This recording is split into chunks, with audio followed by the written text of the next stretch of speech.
cam is a dead position because systems have kind of moved it off, Right. right? And that's the reality of it. But I think going to those academies don't hurt you, but I think European football and I know we're all throwing it on European football. Hey, I'm European, so I can throw all the shades Yeah, I want. Parisian over here, Yes, like Clairefonte over here, just I'm being fair. like, look, man, but like everything is so systematic that you don't have those spaces for players to be creative, right? And that's where you can still see players like countries like Brazil can still create creative players, but that's just more so their culture. That's more the culture of the game.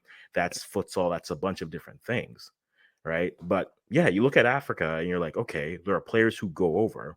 But like, even if you say a player like Mahrez, the thing that people always forget about Mahrez, it's like Mahrez had an era where when he's at Leicester, or Leicestershire, I don't, however you say it, people will come after me, whatever. He had a period where he was a fully fledged player, right? Yep. Bona fide player, and then he goes to City. And then when he gets to City, everyone's just like, okay, cool. And I think that's partly what the problem with City is.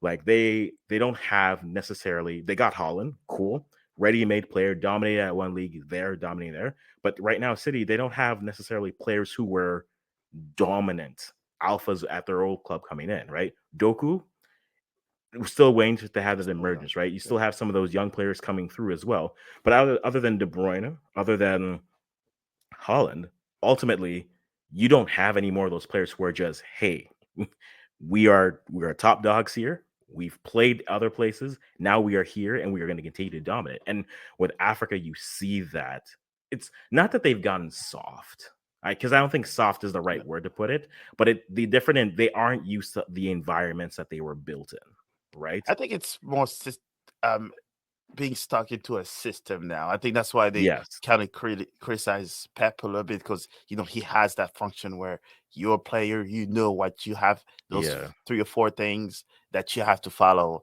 and now almost everybody else is kind of following those systems Yeah. to where you have an A, B, C, and D of things that you have to do.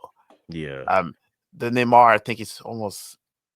I'm waiting to see who else. Maybe Lamar might be one that's a little bit more creative, but that breed of like dribbling, I think Yeah. almost ended at Neymar because he was so much of a dribbler, and then they literally massacred his legs. That's why he's always injured.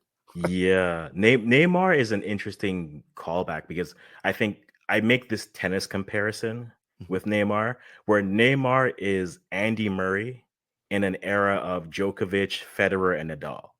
And Yes. it's just like he had some moments where he could shine. He has his Olympics, that's great.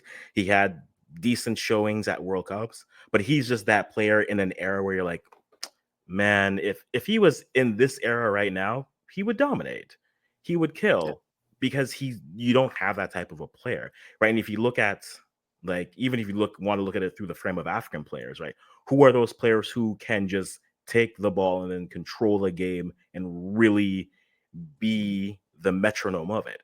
We don't have that many, I right? think probably Mohamed Kudus might be one. I don't see. I'm not high or low on Caduce. Mhm. I am just more so. Caduce isn't a 10, though he can play it. He is that tradition. He's the modern day 10, which is basically a second striker to me. Yeah, That's how I look at him. And so you're asking him, he can be creative. Can he pick a lock if he needs to? Not consistently enough, that was true. Yeah. right? And so for a player like him, I think the conversation is more so where do you put him that he can succeed?